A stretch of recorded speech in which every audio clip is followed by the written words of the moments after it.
नमस्कार, astro Arvind Shukla channel में आपका बहुत बहुत स्वागत है। आइए आपको जानकारी देते हैं मकर, कुंभ और मीन इन तीन राशि वाले व्यक्तियों का या इन तीन लग्न वाले व्यक्तियों का यह वर्ष फल कैसा रहेगा। तो आपको जानकारी देते हैं। जैसा कि यह आप सभी को पता है कि 3-4 ग्रहों का मेन ट्रांजिशन होता है, जिसका प्रभाव आपके ग्रह गोचरी स्थिति में ज़्यादा प्रभाव पड़ता है, जिसमें नंबर 1 शनि का, बृहस्पति का और राहु केतु का। क्योंकि ये चारों प्लैनेट ऐसे हैं कि एक वर्ष से अधिक रहते हैं। 13 माह आपके बृहस्पति एक राशि में रहते हैं और कुछ समय के अंतराल में ये मार्गी बकरी होते रहते हैं, उसी हिसाब से राशि की स्थिति परिवर्तित रहती है। राहु और केतु आपके 18 महीने रहते हैं और शनि आपके लगभग 2.25 वर्ष एक राशि में रहते हैं। मार्गी बकरी ये समय पे होते रहते हैं।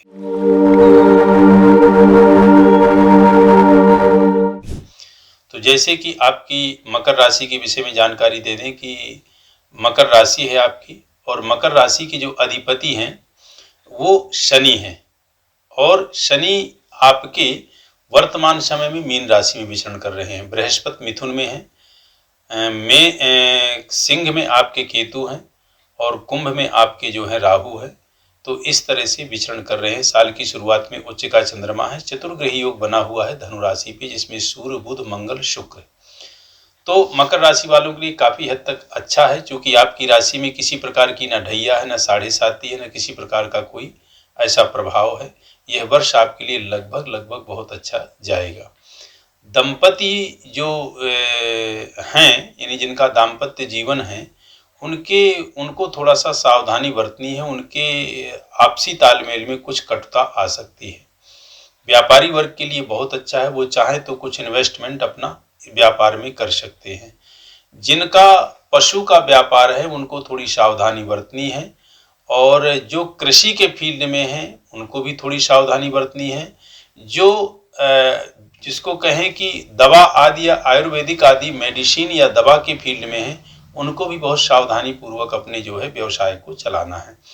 विद्यार्थी वर्ग के लिए विशेष चेतावनी है कि वो अपने विद्याध्ययन के क्षेत्र में पूरी तरह से सतत प्रयत्न करें। यानी कहने का तात्पर्य पूरे प्रयास के साथ बागम्बरी की कृपा प्राप्त करें, तभी आगे वो बढ़ सकते हैं।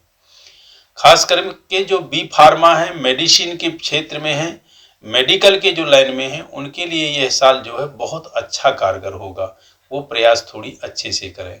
लॉ के फील्ड में है, जो जज आदि की तैयारी कर रहे हैं, प्रैक्टिस कर रहे हैं, उनके लिए यह साल लगभग ठीक जाएगा। कपल जो अभी तक दाम्पत्य जीवन में नहीं प्रवेश कर पाए हैं, उनके लिए बहुत अच्छा शुभ अवसर होगा। उनको प्रयास करना चाहिए। उनके माता पिता शायद इस साल मान करके यानी तैयार हो जाएंगे और आपको दाम्पत्य जीवन में प्रवेश करने में सहयोग करेंगे, आपका दाम्पत्य जीवन प्रारंभ करा देंगे। जिनकी शादी नहीं हो रही है वो भगवती माँ कात्यायनी की आराधना करें और भगवती माँ कात्यायनी की आराधना के साथ साथ लड़के भी जो है भगवती माँ दुर्गा की आराधना करें।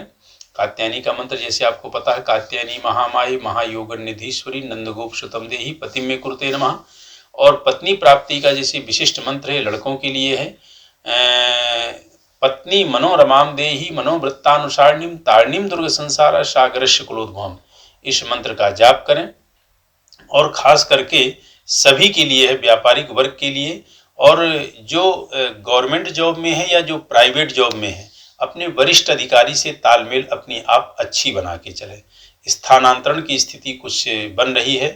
बीमारी के संबंध में यदि आपके विषय की बात करूं तो कोई ऑपरेशन, पेट से संबंधित स्थिति बन सकती है, तो इसलिए अपने आप में विशेष सावधानी बरतें। खान पान, रहन सहन और योगा व्यायाम को विशेष आप जो है अच्छे से अपनी दिनचर्या में ढालें। अब बात करें आपको सभी के लिए उपाय के लिए क्या करना है, तो आपको भगवान शिव की आराधना करना है और शिव की आराधना में भगवान शिव के संपूर्ण परिवार का पूजन करना है। गणेश, गौरी, कार्तिकेय, नंदी, सर्प और भगवान शिव, और खास करके भगवान शिव की आराधना करना है। निश्चित रूप से आपका किसी प्रकार का भी कोई यदि शारीरिक कष्ट है, शारीरिक रोग व्याधि बाधा है या किसी प्रकार का विघ्न आपके भविष्य में आ रहा है, तो उस विघ्न से निकल करके आप बाहर आओगे और आपको हर तरह से सफलता मिलेगी। मंत्र जैसे पंचाक्षरी मंत्र है ओम नमः शिवाय, बहुत अच्छा रहेगा, या महामृत्युंजय का जाप करें तो भी अति उत्तम रहेगा, इसमें कोई संदेह नहीं है। फिर से कामना करता हूं कि आप सभी निरोग स्वस्थ और धन धान्य से परिपूर्ण हैं, मेरी यही कामना है। नमस्कार।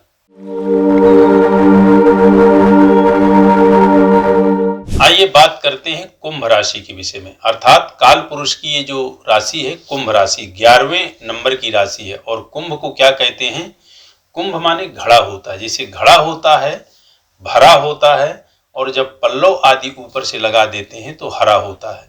तो प्रायः कुंभ राशि वाला व्यक्ति भरा हुआ होता है, कहने का तात्पर्य गंभीर होता है, और हर तरह से वह जो है ज्ञान से, विवेक से, बुद्धि से परिपूर्ण होता है। इसीलिए कुंभ राशि की जो आकृति, जो नाम दिया गया, कुंभ माने होता है घड़ा, जो हर तरह से भरा हुआ होता है, गंभीर होता है। जैसे फलों से लदा हुआ जो वृक्ष होता है वो झुका हुआ होता है और नम्र होता है। कुंभ राशि के स्वामी शनि हैं, आपकी राशि में शनि का 7.5 चल रहा है, तो और यह 7.5 आपका उतरता हुआ 7.5 है, तो बड़े गंभीरता धैर्यता के साथ आपको अपने हर कार्य को करना है। दंपति जो व्यक्ति हैं उनके इस वर्ष जो है ऊपर कलह क्लेश की स्थिति रहेगी, उनको अपने आपस में तालमेल और शब्दों का बड़ा जो है ध्यान देना है कि शब्द जो आप प्रयोग एक दूसरे को कर रहे हो पति पत्नी, वो बहुत नाप तौल करके करें। इसके साथ साथ जो व्यवसाय के फील्ड में है उनको बहुत सावधानी बरतनी है, लेन देन में और उधारीबाजी में बहुत ज़्यादा सावधानी बरतना है। वाहन आदि चलाने में बहुत सावधानी बरतें, चोट चपेट के एक्सीडेंट के योग जो है निश्चित रूप से बनेंगे, उससे बहुत सावधानी बरतनी है। उसके साथ साथ जो है हड्डी से संबंधित या पेट से संबंधित भी कोई लंबा रोग उत्पन्न हो सकता है, तो उतरता हुआ 7.5 है, चोट चपेट और एक्सीडेंट से सावधान रहें। आपकी राशि के विषय में अभी मैं लास्ट में एक वीडियो दूंगा जिसमें ढैया और 7.5 वालों को क्या उपाय करना है उसके विषय में बताऊंगा। इसके साथ साथ जो विद्यार्थी हैं उनके लिए भी बड़ा चैलेंज रहेगा। यदि कोई एग्जाम नहीं निकाल पा रहे हैं तो इस साल भी उनको एग्जाम निकालने में बड़ी मेहनत करनी पड़ेगी, बड़ा प्रयास करना पड़ेगा। उसके अलावा जिन को जो है संतान की प्राप्ति के लिए प्रयासरत थे और अभी तक संतान की प्राप्ति नहीं हो पाई, तो उनको संतान की प्राप्ति हो सकती है, लेकिन उसके लिए विशेष आपको जो है डॉक्टरी सलाह, मेडिकल सलाह और साथ में भगवान की कृपा। देखिए, ईश्वर की कृपा संतान के विषय में बहुत ज़्यादा जो है लेनी चाहिए। मैं ये नहीं कह रहा कि मेडिकल सहयोग ना लें, मेडिकल सहयोग भी लें, क्योंकि ये जो फल होता है यह भगवान का दिया हुआ फल होता है। यह एक अन्य चीज़ों के विषय में तो व्यक्ति किसी तरह से हासिल कर लेता है, लेकिन संतान रूपी जो फल होता है उसको दाता ही जब तक नहीं जो है कृपा करेंगे तब तक नहीं प्राप्त हो सकता। तो आप भगवान की आराधना और प्रार्थना करें और अपने जन्मपत्री के आधार पर ग्रह गोचर की शांति कराएं और उसके अनुरूप आप जो है प्रार्थना करें। वैसे तो संतान के लिए संतान गोपाल मंत्र है जिसको आप जो है जपें और हरिवंश पुराण की कथा सुने, निश्चित रूप से ईश्वर कृपा करेंगे।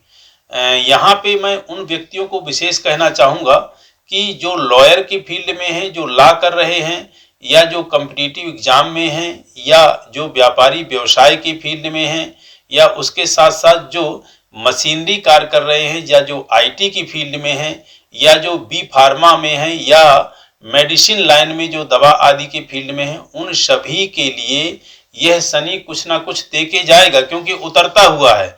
लेकिन सावधानी ये बरतनी है कि कहते हैं ना कि जब व्यक्ति का अपना प्रयास, अपनी कोशिश खत्म हो जाए, वहां से व्यक्ति को भगवान के शरणागत होना चाहिए। तो भगवान के शरणागत होके आप प्रार्थना करें, निश्चित रूप से सफलता मिलेगी। शनि का ढैया है, शनि का 7.5 है, दिमाग में आप ज्यादा बोझ ना लेके चलें, क्योंकि शनि की स्वयं की राशि है, तो स्वयं की राशि में शनि बहुत ज्यादा हानिकारक नहीं होता, हानि नहीं पहुंचाता है। और आप लोगों को जो उपाय करने हैं, उपाय में जो है तो भगवान शिव की आराधना अनन्य भाव से करना है। और उसमें आपको करना क्या है, भगवान शिव के परिवार को नित्य आप जल अर्पित करें। जल कैसे अर्पित करना है? 1 लोटे जल में 100 ग्राम गाय का कच्चा दूध, 10 ग्राम चीनी मिलाकर क्रमशः गणेश, माँ गौरी, कार्तिकेय, नंदी, सर्प, लास्ट में जब शंकर जी को चढ़ाएं तो थोड़े से काले तिल और मिला लें। निश्चित रूप से आपका जो 7.5 का प्रकोप है या शनि राहु केतु आदि जो अरिष्ट ग्रह आपके खराब हैं वह आपके अनुकूल होंगे, क्योंकि भगवान शिव ही एक ऐसे देवता हैं जो हर पीड़ा को, हर कष्ट को नष्ट करते हैं और हर तरह से आपके जीवन में सुख और आनंद प्रदान करते हैं, क्योंकि शिव ही एक ऐसा परिवार है जिसके संपूर्ण परिवार की पूजा होती है। इसीलिए कहते हैं करालम महाकाल कालम कृपालम, काल के कृपाल पे जो बैठा महाकाल है। इसलिए महाकाल की आराधना करें और नहीं कुछ हो सकता है तो ओम नमः शिवाय यह जाप पुरुष करें और नमः शिवाय यह जाप स्त्रियां करें, तो निश्चित रूप से आपके जीवन में हर तरह का सुख, शांति, ऐश्वर्य, आनंद मिलेगा। यही मेरी कामना है कि 2026 आपका समय ऐसा ही व्यतीत हो। इन्हीं कामनाओं के साथ नमस्कार।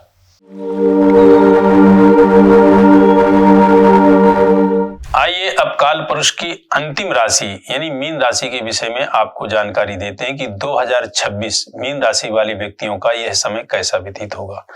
तो जैसे जीव मीन धनु स्वामी, जो मीन के स्वामी हैं और जो धनु राशि के स्वामी हैं वो है बृहस्पति। तो आपकी राशि के स्वामी बृहस्पति हैं और यह भी है कि आपकी राशि में चल रहा शनि का 7.5 है और शनि का 7.5 आपके शरीर के मध्य में चल रहा है, यानी पेट भाग में, नाभि में शनि की स्थिति है इस टाइम पे। तो विशेष सावधानी बरतनी है। सबसे ज्यादा जो कहा जाए तो मीन, मेष और आपकी जो है कुंभ राशि, इनमें शनि का 7.5 है। तो इस विषय में मैं एक वीडियो दूंगा, उसको आप देखेंगे क्या आपको उपाय करना है और कैसे आपको शनि के प्रकोप से बचना है। इस साल जो समय रहेगा, जिनका दाम्पत्य जीवन है उनके लिए चुनौतीपूर्ण रहेगा। पति पत्नी में मन मुटाव और थोड़ी मानसिक स्ट्रेस और तनाव रहेगा, तो उनको इस चीज से जो है बचना है, यानी नम्रता का एक दूसरे के प्रति व्यवहार करना है। व्यवसायिक वर्ग के जो व्यक्ति हैं उनके लिए भी आर्थिक क्षति पहुंच सकती है, आर्थिक लॉस हो सकता है। तो आप बेवजह का एक तो पैसा इन्वेस्ट ना करें और आप किसी को दे रहे हैं तो उसमें सुनिश्चित रूप से उधार ना करें, उसका एक समय सीमा तय करके अपना आप पैसा निकालने की कोशिश करें। जो विद्यार्थी वर्ग हैं उनके लिए भी बड़ा चुनौतीपूर्ण समय रहेगा। जल्दी से या कहें कि साधारण प्रयास से कोई एग्जाम निकालना मुश्किल हो जाएगा।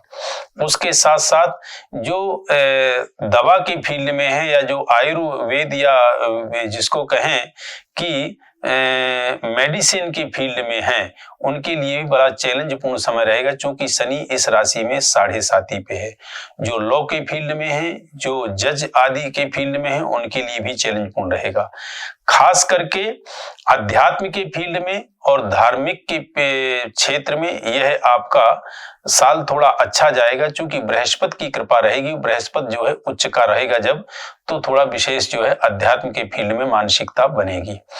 इन राशि वालों को अपने हर कार्य को बहुत सूझबूझ करके करना है और हर कार्य के विषय में बहुत अच्छे से निर्णय लेना है। उससे ज्यादा अपने शरीर के विषय में ध्यान देना है, क्योंकि देखिए शरीर को कहते हैं कि व्यक्ति की सबसे बड़ी धरोहर और सबसे बड़ी जो ताकत है वह उसका स्वास्थ्य है। यदि स्वास्थ्य उसका ठीक है तो हर कार्य वो कर लेगा, हर संघर्ष को जो है तो झेल लेगा। जब शरीर ही ठीक नहीं रहता तो व्यक्ति के सारे रिश्ते नाते आके चारपाई में सकुड़ जाते हैं। कहने का तात्पर्य फिर वो चारपाई में अपने आप को सकुड़ लेता है। तो आप सबसे पहले अपने स्वास्थ्य पे ध्यान देंगे, खान पान, योगा, व्यायाम, इस पे विशेष ध्यान देना है। नया आपको पैसा लगा के कोई व्यवसाय खड़ा करने की कोशिश ना करें। जो व्यवसाय आप कर रहे हैं उसी में काम चलाएं। टीचर फील्ड वाले जो व्यक्ति जो टीचिंग के फील्ड में हैं, प्राइवेट जॉब में हैं या गवर्नमेंट जॉब में हैं, उनके ऊपर जो है वरिष्ठ अधिकारियों का दबाव रहेगा। जो सरकारी जॉब में हैं, आईएएस, आईपीएस, उनके ऊपर भी उनके अधिकारियों का विशेष दबाव रहेगा। तो कुल मिलाकर के यह जो वर्ष 2026 है थोड़ा आप सभी के लिए चैलेंज पूर्ण रहेगा। तो आप सभी को बहुत अच्छे से सोच समझ करके, सूझबूझ करके हर निर्णय को लेना है, हर कार्य को करना है। इसका आप लोगों को विशेष ध्यान देना है। अब उपाय क्या करना है? उपाय आपको ये करना है कि सीधे भगवान विष्णु और भगवान प्रभु राम या भगवान श्री कृष्ण के आराधना से जुड़ें। जैसे भगवान विष्णु की आराधना से जुड़ते हैं तो भगवान विष्णु का बहुत ही सुंदर मंत्र है, ओम नमो भगवते वासुदेवाय। इस मंत्र का जाप करें, विष्णु सहस्त्र नाम का पाठ सुनें और साथ में जो है राम रक्षा स्तोत्र का पाठ करें। उसके साथ साथ जो है भगवान श्री कृष्ण के किसी भी मंत्र का आप जाप करें, या ये सब कुछ नहीं हो पाता है तो ओम नमो भगवते वासुदेवाय जो मैंने कहा है उसका आप जाप करें। उसके साथ साथ आपको तुला दान करना है, कैसे किस तरह से करना है ये मैं एक अलग से वीडियो दे रहा हूं सभी राशि वालों को। इन्हीं कहने का तात्पर्य जिनकी 7.5 जिनकी ढैया, जो 5 राशि में शनि का विशेष प्रभाव होता है उसके विषय में दे रहा हूं, तो उसको आप देख करके उस प्रकार का उपाय करेंगे। मेरे से यदि आप लोगों को संपर्क करना है तो मेरा नंबर जो नीचे चल रहा है इस नंबर पे आप संपर्क कर सकते हैं। मैं वीडियो वगैरह ज्यादा तो नहीं देता हूं, लेकिन ज्योतिष से, कर्मकांड से या किसी भी प्रकार का वास्तु से संबंधित या किसी भी प्रकार का आपका कोई प्रश्न है ज्योतिष से संबंधित, तो आप मेरे नंबर पे सीधे संपर्क कर सकते हैं और मुझसे आप जो है बात कर सकते हैं। नंबर आपके नीचे स्क्रीन में चल रहा है। तो आप सभी के लिए कामना करता हूं कि 2026 बहुत ही अच्छा व्यतीत हो, और आपने डरना नहीं है कि शनि का 7.5 इस राशि में है तो कोई बहुत ज्यादा विकार करेगा। यह जो मैंने वर्ष फल बताया, ये एक गोचर ग्रहों के आधार पे बताया। विशेष जो फलीभूत होगा फलादेश वो आपकी परमानेंट कुंडली के आधार पे होगा, तो इसलिए आपको कोई डरना नहीं है, ना किसी प्रकार का अपने दिल दिमाग में भय या डर उत्पन्न नहीं करना है। तो इन्हीं शब्दों के साथ कामना करता हूं कि 2026 आपका बहुत अच्छे से व्यतीत होगा और आप सभी के लिए विशेष रूप से निरोग, स्वस्थ और धन धान्य से परिपूर्ण है। इन्हीं शब्दों के साथ नमस्कार।